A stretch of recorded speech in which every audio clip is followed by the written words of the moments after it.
polemik Lisa Mariana terus bergulir.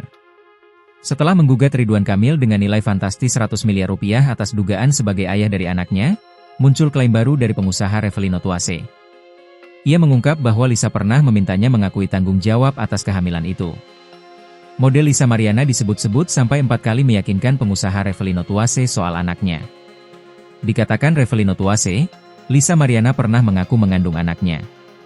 Tak hanya sekali kabarnya, Lisa Mariana sampai 4 kali meyakinkan sang pengusaha, bahwa anaknya adalah darah daging Revelino Tuase.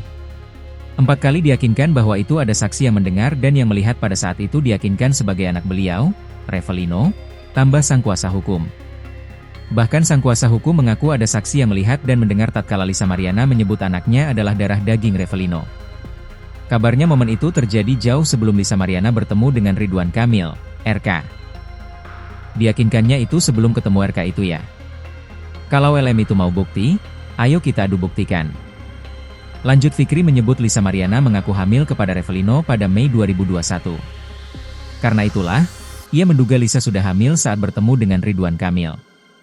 Sementara Lisa menampik pengakuan Revelino dan menuding bahwa pengusaha tersebut telah dibayar untuk membuat pengakuan palsu. Di sisi lain Ridwan Kamil telah menyampaikan bantahan tegas atas tuduhan tersebut. Dalam unggahan Instagram Ridwan Kamil, ia menyebut tuduhan Lisa adalah fitnah keji bermotif ekonomi.